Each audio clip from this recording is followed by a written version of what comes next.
Video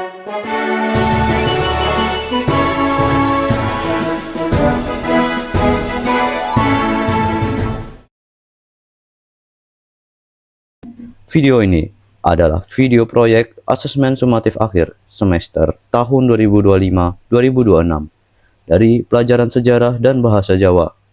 Semoga video ini bermanfaat untuk kalian semua. Museum Radia Pustaka terletak di Jalan Slamet Riyadi nomor 275, Kelurahan Sriwedari, Kota Surakarta. Tepat di sebelah kawasan Taman Sriwedari yang menjadi salah satu pusat aktivitas budaya dan hiburan di Solo. Museum ini menempati bangunan bergaya kolonial dan dikenal sebagai salah satu ikon sejarah kota yang mudah dijangkau karena berada di jalur utama pusat kota. Kami dari kelompok 4 hari ini melakukan kunjungan dan peliputan di Museum Radia Pustaka Surakarta. Perkenalkan, anggota kelompok kami. Laurentius Alan,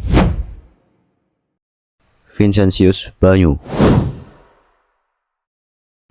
Christian Rian, dan Muhammad Ali Ridho.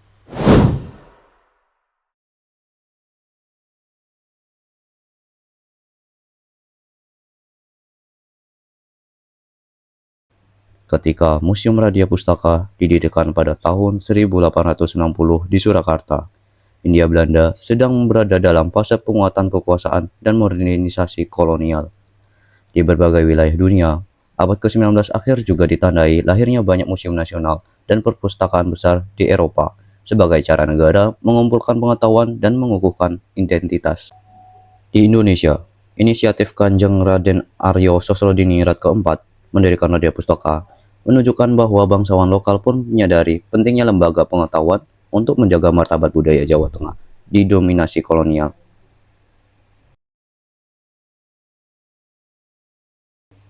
Sebelum masuk ke materi utama, kami melakukan wawancara terlebih dahulu.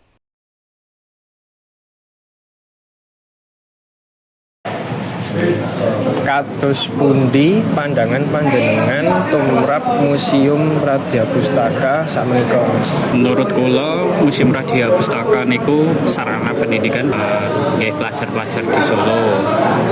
Terus nggih niku cagar budaya yang perlu dijaga, dilestarike sebagai museum tertua di Indonesia. Ngoten, Mas. Matur suwun ya, Mas.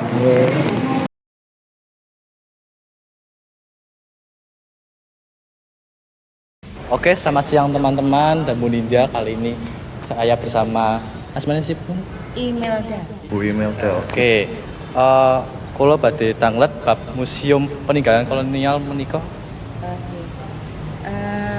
Museum menika sampun berusia lebih dari 100 tahun. Lajeng akhir-akhir ini sudah semakin banyak ingkang rawuh ke museum menika amargi sampun kathah event gitu. Museum menika sebagai bagian dari jendela literasi dunia. Karena ini museum tertua di Indonesia. Oke.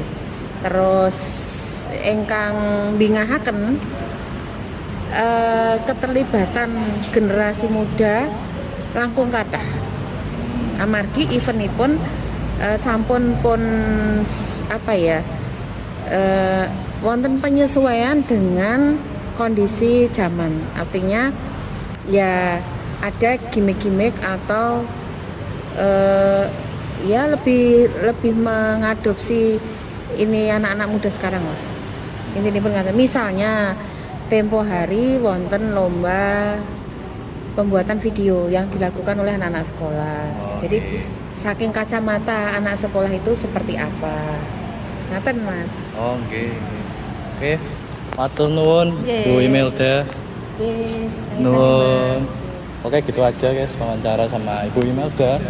Jadi lanjut ke wawancara berikutnya.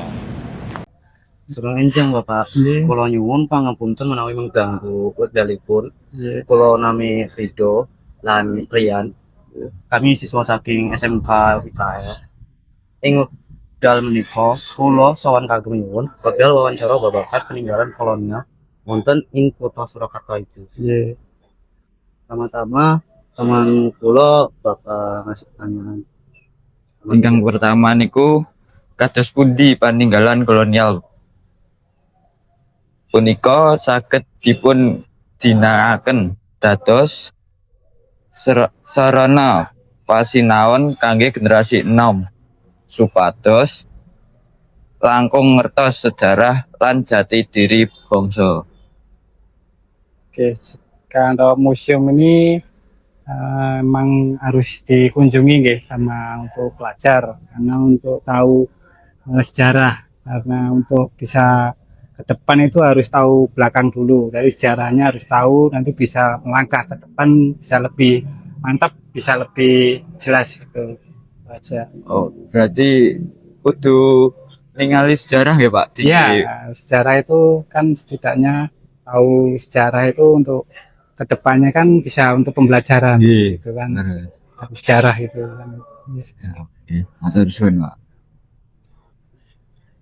Mobil lang utawi piweling menapa ingkang pinasihan lumantar video punika pados para pamirsa saged ngraosaken gegatosipun ngreksa lan nglestariaken peninggalan sejarah kolonial ing Surakarta. Ya, Jadi pesan apa yang ingin disampaikan melalui video ini agar penonton bisa memahami makna penting pelestarian peninggalan di sini. oh itu ya harusnya ya kayak museum juga harus memberi kemudahan untuk siswa, untuk generasi muda biar semangat untuk ke museum. Ya mungkin bisa kasih inovasi-inovasi yang bikin anak muda tertarik untuk ke museum. Biar biar tahu sejarah kan penting, sejarah untuk pendidikan kan juga penting. Itu itu saja Pak. Iya. Matur nuwun, Pak. Iya, Matur suwun ya, Pak. Iya. Mangga. Iya.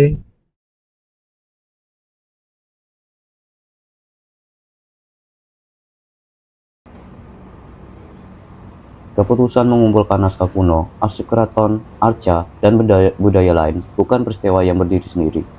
Secara kausal, langkah ini lahir dari kekhawatiran bahwa modernisasi, urbanisasi, dan kekuasaan kolonial dapat menyebabkan hilangnya tradisi tulis dan benda budaya jika tidak segera didokumentasikan. Akibatnya, hingga hari ini, generasi sekarang masih dapat melihat langsung bukti sejarah Kerajaan Jawa, masa VOC, hingga awal Indonesia modern melalui koleksi Radia Pustaka. Jika dilihat dalam konteks zamannya, Radia Pustaka adalah respon lokal terhadap arus global. Ketika Eropa membangun museum dan arsip negara, Surakarta membangun perpustakaan bangsawan untuk mengarsipkan ingatan Jawa. Hal ini menunjukkan bahwa masyarakat Nusantara bukan sekedar objek kolonial, tetapi subjek yang aktif merumuskan cara mempertahankan identitasnya. Nilai yang bisa dimaknai di sini adalah kemandirian intelektual, memilih jalan ilmu pengetahuan, dokumentasi, dan literasi sebagai bentuk perlawanan yang halus namun strategis. Dalam kehidupan sehari-hari saat ini, keberadaan Radia Pustaka membuat masyarakat, pelajar, dan wisatawan dapat belajar sejarah bukan hanya dari buku, tetapi dari benda aslinya, seperti manuskrip, wayang, gamelan, arca, dan arsip yang dipamerkan.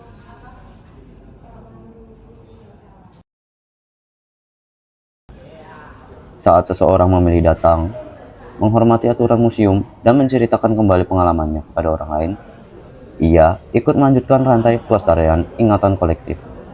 Di tengah dunia modern yang serba digital, Museum Radia Pustaka menjadi pengingat bahwa identitas tidak bisa dibangun hanya dari informasi instan, tetapi juga dari jejak sejarah yang dirawat.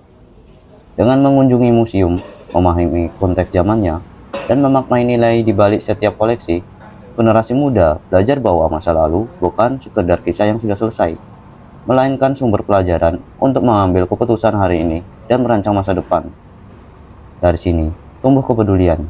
Jika tidak dijaga, naskah, arca, dan bangunan tua ini bisa hilang. Dan bersama itu, lenyap pula sebagai jawaban tentang siapa kita sebagai bangsa.